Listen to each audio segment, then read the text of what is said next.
자, 이번에는 파이썬이 지원하는 그 클래스와 객체에 관해서 좀 다뤄보도록 하겠습니다. 객체 지향 프로그래밍이라는 그 분야에서 굉장히 중요한 개념이니까요. 그리고 본 강좌를 포함해서 앞으로 몇 강좌에서는 그 파이썬이 지향하는 객체 지향 프로그래밍을 위한 객체라는 개념과 그 객체가 생성되는 공장 역할을 하는, 즉 팩토리 역할을 한다는 거죠. 그런 역할을 하는 클래스를 다루게 될 겁니다. 객체가 무엇인지 간략한 개념을 이해하려면 그 제가 올린 그 유튜브 파이썬 섹션에서 파이썬 쇼츠에서 01을 참조하기 바라고, 또 객체에 대한 상세한 개념을 원하시면 비록 언어는 다르지만 그 개념은 동일하기 때문에 그 제가 올린 자바 언어 강좌 중에서 자바 언어 그 004번하고 007번을 참조하시면 잘 이해가 갈 수 있으리라 판단합니다. 자, 그러면 파이썬에서 클래스란 어떻게 정의되고 또 어떤 효용 가치가 있는지 이제부터 좀 알아가 보도록 하겠습니다. 그 우리는 파이썬에서 프로그램 개발을 함수 기반으로 할 수도 있고 또 클래스 기반으로 할 수도 있어요.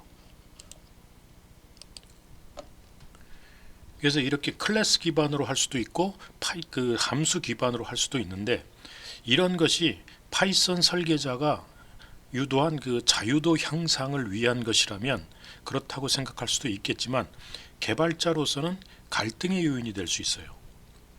클래스 기반으로 하는 것이 미래를 위해 좋을 것이라는 것을 알면서도 클래스에 대한 자신감이 난 좀 떨어진다 생각해서 그냥 아예 함수 기반으로 작성하는 경우도 있을 수 있고, 함수 기반으로 작성하는 것이 바람직한데 클래스가 무조건 좋다 이래서 클래스에 대한 맹신으로 클래스 기반으로 작성할 수도 있기 때문에 그렇죠.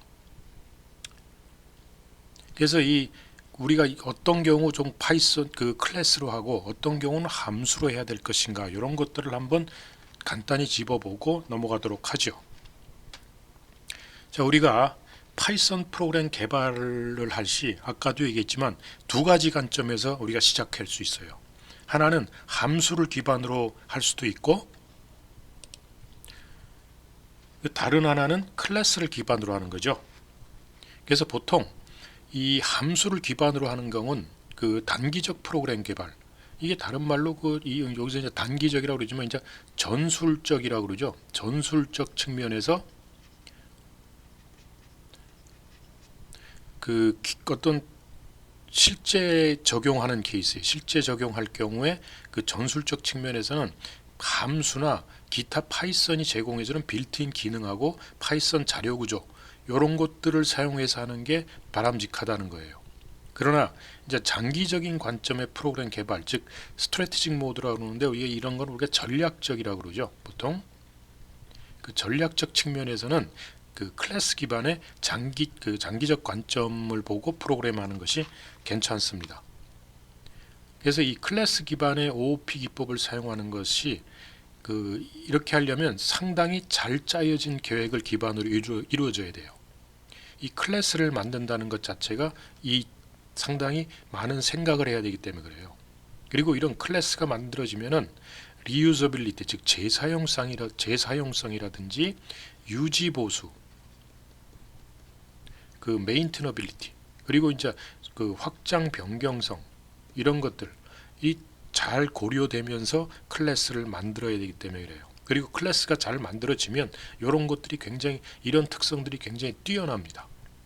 특히 상속과 이런 클래스가 제공해주는 상속이라는 개념과 이런 컴포넌트 기반의 구성, 이 클래스도 하나의 컴포넌트니까 함수도 컴포넌트지만 클래스도 컴포넌트죠. 그리고 구성에 입각한 클래스들 간의 관계 등이 잘 정의되면은 굉장히 프로그램 개발이 용이하고 나중에 그 유지보수나 이런 것들이 굉장히 효율적으로 진행할 수 있어요. 그러나 이제 함수를 기반으로 할 경우에는 물론 이제 이런 리유저빌리티는 클래스처럼 있을 수 있죠. 재사용한다는 입장에선. 그러나 이제 유지 보수한다든지 이런 확장 변경성에서는 많이 떨어질 수가 있어요. 그래서 현재 내가 지금 프로그램 개발하는 게 굉장히 지금 좀 빨리 좀 해야 되겠고, 그리고 그렇게 극장기적으로 이렇게 사용할 목적이 아니다. 그러면 함수 기반으로 하는 것이 괜찮을 수 있어요. 그러나 이제 이 상용이라든지 그 장기적으로 계속 살아있는 소프트웨어를 개발하고 싶다 그러면은 클래스 기반으로 하는 것이 바람직할 수 있다는 얘기죠. 자, 이 클래스와 객체를 조금 알고 있다면 여러분들이 이제 지금 클래스와 객체 개념을 조금 알고 있다고 좀 전제를 한다면 그 객체라는 것은 간단히 얘기하자면 정적인 속성과 동적인 속성을 같이 내포하고 있는 하나의 컴포넌트라고 얘기할 수 있습니다. 물론 반드시 두 가지가 모두 존재해야 하는 것은 아니에요. 정적 속성만 가질 수도 있고 동적 속성만 가질 수도 있어요. 그래서 프로그래밍 입장에서는 프로그램을 구성하는 하나의 컴포넌트라고 생각하시면 됩니다. 그 객체라는 개념을. 그래서 이것은 함수의 경우에도 컴포넌트라는 개념이 동일하게 적용될 수 있죠. 그렇지만 그 각각의 컴포넌트 내부는 함수와 객체가 다르게 구성되어 함수와 객체는 굉장히 다르게 구성되어 있어요. 함수는 함수 자체를 정의하면 그것이 그대로 함수 객체가 되지만 인스턴스라는 객체는 클래스라는 것으로부터 생성이 됩니다. 나중에 이제 인스턴스라는 개념을 배우게 될 텐데요. 그러므로 클래스 없이는 인스턴스라는 객체가 생성될 수가 없어요. 아까 클래스는 객체를 만들어내는 팩토리라고 그랬죠. 그래서 그때 객체가 인스턴스 객체라는 거죠. 그렇기 때문에 클래스만 존재하면 인스턴스 객체는 언제든 생성할 수 있습니다. 그래서 클래스 개념이 굉장히 중요합니다. 자, 이 클래스를 정의하면은 클래스 내부에 정적인 속성을 보통 우리가 애트리뷰트라고 합니다. 이제 클래스 입장에서 보는 겁니다. 모듈이라는 입장에서 보면은 또 애트리뷰트가 달라질 수 있어요. 모듈 입장에서는 클래스도 애트리뷰트고 함수도 애트리뷰트가 될 수 있지만 클래스 입장에서 보면은 클래스가 클래스 애트리뷰트다 그러면은 그 클래스가 가지고 있는 그 보통 정적 속성, 일종의 변수를 의미합니다. 그리고 동적 특성은 이 메소드라고 보통 얘기하는데 이들을 이제 클래스 이 애트리뷰트와 메소드를 합쳐서 멤버라고 해요. 그 클래스의 멤버. 그래서 그 간단히 요약하면 애트리뷰트는 그 클래스와 연관된 프로퍼티, 클래스의 특성, 성질 혹은 데이터 이렇게 해서 이걸 요약해 주면은 클래스 내부에 정의된 변수들이다라고 볼 수 있어요. 그리고 메소드는 클래스 내부에 정의된 함수예요. 함수랑 똑같이 동작을 합니다. 다만 이제 호출한다든지 이런 방법이 다를 뿐이죠. 그 클래스 내부에 정의된 이제 펑션 함수로 보통 클래스의 애트리뷰트, 클래스에 정의된 애트리뷰트 상에서 동작을 하고 혹은 그들과 함께 동작을 하게 되어 있습니다. 그래서 그 클래스는 객체를 생성하기 위해서 사용한다고 그랬죠. 팩토리로서 클래스가 객체를 생성하는 그 실세계 객체들을 에뮬레이션 한다든지, 즉 예를 들어 그래서 실세계 내가 어떤 것을 좀 비슷하게 만들고 싶다 그러면 그걸 클래스화 시켜주면 됩니다. 그래서 사람을 클래스로 만들 수도 있고 애니멀이 클래스 될 수도 있고 비클이 클래스 될 수, 북도 클래스가 될 수 있고 빌딩, 카 이게 다 클래스로 그 동작을 비슷하게 흉내낼 수 있다는 거죠. 그리고 우리가 아직 만들진 않았지만 나중에 어떻게 될까 해서 대충 만들어 본 걸 우리가 모델링 한다고 그러죠. 자, 이런 모델링에도 클래스를 쓸 수 있어요. 그래서 이런 웹서버라든지 디렉토리 트리라든지 챗봇이라든지 파일 관리자라든지 이런 것들 다 이 클래스를 가지고 모델링해서 사용을 할 수 있습니다. 그리고 이런 클래스들은 그 이제 상속 관계, 상속이 서로 이루어질 수 있는데 그 상속 관계가 이루어지면은 부모 클래스가 있고 자식 클래스가 있고 이 사이에 계층 구조가 성립돼요. 즉 하이어르키가 구성될 수 있다는 거죠. 자, 그러면 이 클래스라는 게 어떻게 정의되느냐? 이 클래스는 클래스 헤더하고 클래스 바디로 구성됩니다. 이건 어떤 객체지향 언어에서도 마찬가지예요. 뭐 파이썬도 마찬가지죠. 근데 그 헤더가 어떻게 저어지고 바디가 어떻게 저어지는가가 조금씩 달라요. 그래서 클래스 헤더는 어떻게 적냐? 클래스라는 키워드를 적고 그 다음에 클래스의 이름을 적어주고 그 다음에 괄호를 치어주고 거기에 이제 나중에 상속을 받게 된다면 상속을 해주는 클래스를 여기다 적어줍니다. 이게 이제 부모 클래스가 되죠. 그러니까 혹은 슈퍼 클래스라고 합니다. 그다음에 그러면 그때 얘가 그 차일드 클래스 혹은 서브 클래스가 돼요. 만일에 상속을 안 받는다 그러면 그냥 이 괄호는 없어집니다. 생략합니다. 그리고 요 이제 콜론을 찍어줘야 됩니다. 반드시 우리가 함수 정의할 때도 꼭 콜론 찍었듯이 클래스 정의할 때도 이 콜론을 적어줘요. 그리고 이제 클래스 바디는 그냥 그 클래스에 정의된 애트리뷰트와 메소드가 존재하죠. 바디에는 이제 애트리뷰트하고 메소드가 존재하고 그 다음에 이런 바디는 나중에 이제 애트리뷰트 탐색이나 메소드 탐색을 위한 네임스페이스로서 동작을 해요. 물론 그 바디에 이제 애트리뷰트 네임과 메소드 네임 같은 게 다 있기 때문에 그런 것들이 그 클래스의 네임스페이스에 등록이 되기 때문에 네임스페이스로서 동작한다. 그래서 클래스 헤더와 바디가 이렇게 구축된다 라는 걸 알아두시기 바랍니다. 그 여러분들도 잘 아시다시피 그 프로그램에서 사용하는 모든 변수는 그 변수가 됐던 함수가 됐던 이름을 가져야 된다는 걸 아시겠죠. 그런 것처럼 똑같이 클래스나 클래스 내부에 정의된 애트리뷰트나 메소드 다 이름을 가져야 돼요. 그렇기 때문에 그런 것들 이름을 어떻게 짓는 게 좋냐, 어떻게 짓는 게 보통 일반적이냐 하는 걸 이제 말씀드리면은 이제 클래스 이름이 아니고 클래스에 정의된 애트리뷰트 혹은 메소드 이름에는 이런 스네이크 케이스 형태로 이름을 짓는 게 맞아요. 스네이크 케이스라는 건 단어와 단어를 만들어주고 그 사이에 언더바를 가지고 연결시키는 거죠. 이런 걸 우리가 스네이크 케이스라고 그래요. 근데 클래스는 구별을 해주기 위해서 보통 파스칼 케이스, 이게 단어와 단어를 붙여서 쓰되 그 단어의 첫 글자는 대문자로서 이렇게 연결시켜 주는 거죠. 이렇게 쓰는 것을 권고하고 있어요. 그리고 이런 건 보통 다른 객체 지향 언어에서 프로그램에서도 되게 마찬가지입니다. 자, 그 다음에 이 클래스 내부에 정의된 애트리뷰트나 그 메소드는 퍼블릭한 멤버가 될 수도 있고 non 퍼블릭한 멤버로 프로그래머가 기록할 수도 있어요. 자, 그러면 퍼블릭 멤버는 그냥 그 앞에서 얘기한 일반적인 그 네이밍 지어주는 방식을 가지고 이름을 지으면 됩니다. 그냥 이렇게 자기가 원하는 이름을 지어주면 돼요. 근데 이거는 좀 외부에다가 공개하고 싶지 않다. 외부에서 공개하고 싶지 않다. 그러면 이제 우리가 non 퍼블릭한 멤버로서 좀 그 자기가 그 여기고 싶다 그러면은 그 이름 앞에 그 언더스코어 하나를 붙여줘요. 그러니까 앞에 붙이는 거죠. 리딩 언더스코어죠. 그러니까 예를 들어서 요런 애트리뷰트를 내가 좀 non 퍼블릭하게 하고 싶다 그러면 앞에다가 언더바를 붙여주라는 얘기죠. 뭐 이렇게 메소드도 compute sum이라는 메소드가 있는데 그 앞에 언더바를 하나 붙여줘서 언더바 compute sum 하면은 그것은 야 이건 프로그래머가 공개하고 싶지 않은 이름이구나 라는 것을 알 수 있다는 얘기죠. 그렇기 때문에 이렇게 앞에 언더바가 붙은 거는 프로그래머가 non 퍼블릭한 거기 때문에 가능하면 그 외부에서 직접 액세스하지 말 것을 권한다 하는 거죠.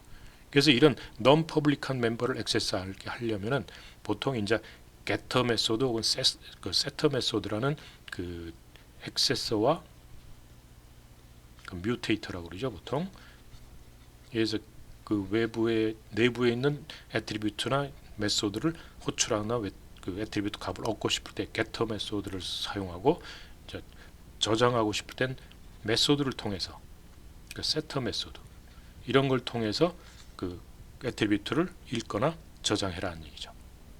그 애트리뷰트나 메소드를 직접 호출하지 말아라, 직접 사용하지 말라는 얘기죠. 그게 왜냐하면 그 공개하고 싶지 않다는 거죠. 그래서 이런 non 퍼블릭한 멤버는 앞에 언더바를 하나 붙이는 경우가 있고, 그 다음에 이건 완전히 언더바를 붙였지, 이렇게 얘기해서 non 퍼블릭한 멤버에서 이렇게 언더바를 붙였지만 언더바를 붙여서 직접 액세스할 수가 있어요. 그러나 과연 그렇게 하지 말라는 거죠. 직접 액세스하지 말라는 거죠. 근데 이런 언더바를 붙여서 액세스해도 안 되게 만들려면은 완전히 그 이름을 바꿔버리면 되죠. 나는 분명히 이름을 네임이라고 줬는데 외부에서는 네임으로 안 보여요. 네임이 안 보인다는 얘기죠. 그렇게 하려면 그렇게 하는 방법을 우리가 이름 변 혹 네임 맹글링이라고 그래요. 맹글링인데 요럴 땐 어떻게 하냐면 언더스코어 2개짜리를 앞에다 붙여줍니다.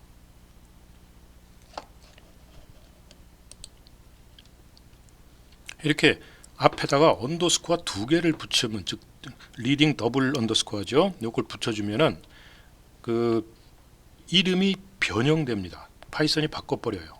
그러니까 다른 뭐 이름을 전혀 다른 워드로 바꾸는 게 아니고 어떻게 바꿔서 그 이름을 은폐시켜 버리는데, 그래서 외부에서는 언더바를 붙이든지 이름을 갖고는 액세스를 할 수가 없어요. 직접 액세스가 절대 안 됩니다. 그러면 어떻게 이름이 실제로 바뀌어지냐면은, 만약에 어떤 애트리뷰트에 언더바 2개를 붙였다. 그래서 내가 이렇게 해서 애트리뷰트 이름을 사용하게 되면 외부에서는 이름이 어떻게 바뀌냐면 이렇게 바뀌어요. 언더바 애트리뷰트는 그대로 있고 그 앞에 뭐가 하나 붙냐면 이 애트리뷰트가 선언된 정의된 클래스 이름이 붙고 앞에 언더바가 하나 더 붙어요. 이렇게 이름이 바뀌어 버립니다. 맹글링 됐다 그래요. 그래서 네임 맹글링을 하면 내가 X라고 이렇게 그 선언했다 애트리뷰트를. 근데 이걸 외부에서 이 X를 액세스가 안 됩니다. 이렇게 액세스를 못 해요. 그래서 이걸 액세스하려면 이게 선언된 어떤 클래스 이름이 있으면은 그 클래스 이름 앞에 언더바 붙이고 거기다 언더바에서 X 이렇게 해야 이름이 X에 여기서 이렇게 이름이 바뀐다는 거예요. 이렇게 변환돼서 됩니다. 그 예를 한번 살펴봅시다. 자, 여기서 우리가 심플 클래스, 이 샘플 클래스라는 걸 하나 이제 우리가 했으면, 여기는 이제 일단 요거는 나중에 봅시다. 이렇게 클래스 안에는 메소드, 이런 게 이제 메소드예요. 클래스 안에 정의되는 함수를 이제 우리가 메소드라고 그러고, 클래스 안에 정의되는 그 변수를 이제 애트리뷰트라고 하는데, 여기는 애트리뷰트는 아직 없죠. 클래스 애트리뷰트가 없어요. 근데 이제 요런, 자, 이래 갖고 뭐 init라는 그 메소드의 self 언더바 value는 value, 그 다음에 그 메소드 이름 앞에도 이렇게 언더바 2개를 붙여줘. 요거 언더바 앞에도 붙고 뒤에도 붙는 거는 요거는 파이썬이 쓰는 함수예요. 우리가 만드는 함수가 아닙니다. 그래서 요거는 나중에 설명을 하기로 하고, 이렇게 메소드 이름 앞에도 언더바 2개를 붙였어요. 그리고 요 value 앞에도 언더바 2개를 붙였고, 자, 이렇게 그 객체를 하나 생성할, 이제 요 클래스로부터 이렇게 클래스를 가지고 호출을 하면, 클래스 이름을 갖고 호출을 하면서 여기에 어떤 그 원하는 데이터를 넣어주면은, 말하자면 이제 value를 넣어주는 거죠. 요 init가 받아먹어서 요 hello를 value로 받아먹어서 요 클래스 변수 value에다가 hello를 집어넣어줘요. 그러면 우리가 이제 샘플 클래스라는 클래스 객체가 있고, 클래스 객체가 있고, 여기서 이제 요 호출을 하게 되면 인스턴스 객체가 만들어집니다. 인스턴스 객체가 요 클래스랑 동일한 인스턴스 객체가 만들어지면서 그 이름을 샘플하고 인스턴스 이렇게 붙였죠. 이게 샘플 인스턴스는 객체에 만들어주고, 그 샘플 클래스라는 또 클래스 객체도 따로 있어요. 자, 이러면 이래놓고 샘플 요 인스턴스 객체가 가지고 있는 변수들이 뭐가 있니 하고 이제 물어보면은 샘플 클래스 그 밸류를 하나를 갖고 있죠. 요 밸류를 하나 갖고 있는데 이름이 어떻게 나왔나 보세요. 이렇게 됐죠. 요 밸류로 돼 있는 게 아니고 그 앞에 클래스 이름이 붙고 그 언더바 하나 붙여갖고 이 변수 이름이 이렇게 바뀌어 버렸죠. 맹글링 돼 버렸어요. 그리고 그 값은 헬로다 라고 이렇게 나타나죠. 이게 딕셔너리 형태로 나타납니다. 그래서 이제 또 샘플 클래스 헬로 해가지고 그 샘플 인스턴스 하나 만들었죠. 그리고 나서 샘플 인스턴스 요 객체 닷 밸류, 나중에 이제 이런 인스턴스 닷 해갖고 이제 값 애트리뷰트를 읽거나 저장할 수 있는데, 요 값을 읽어보고 싶다. 그러면 오류가 나와요. 왜냐면 이런 거 없다라고 해요. 이걸 액세스하려면 실질적으로는 이렇게 해야 됩니다. 샘플 인스턴스하고 언더바하고 샘플 클래스 이름 붙여주고 언더바 밸류 이렇게 해주면 헬로라고 나오죠. 즉 언더바 밸류가 뭐로 바뀌었냐? 이렇게 클래스 이름 언더바 클래스 이름하고 요 밸류 변수 이름, 애트리뷰트 이름으로 이렇게 바뀌어 버렸다. 즉 맹글링이 일어났다는 거죠. 이 그냥 액세스하면 이렇게 오류가 나와요. 그러나 아까 언더바 앞에다 하나 붙인 거, non 퍼블릭하게 만들고 싶다 해서 하나 붙인 거는 요 언더바 하나 붙여 갖고 하면 값을 읽어냅니다. 그 다음에 메소드도 똑같이 호출하고자 할 때 이렇게 그 메소드에 언더바 2개 붙였다고 그 객체 이름 낫하고 메소드 이름 딱 언더바 2개 붙인 거 하면 오류 나오죠. 그것도 하려면 이렇게 언더바에다가 클래스 이름하고 언더바 메소드 이렇게 호출해야 돼요. 즉 맹글링된 이름을 가지고 호출해야 된다는 얘기죠. 저렇게 복잡하게 만들어 놨기 때문에 가능하면 외부에서는 직접 액세스하지 말아라. 내부에서 클래스 내부의 메소드를 통해서 그 애트리뷰트를 액세스해라는 얘기죠. 가능하면은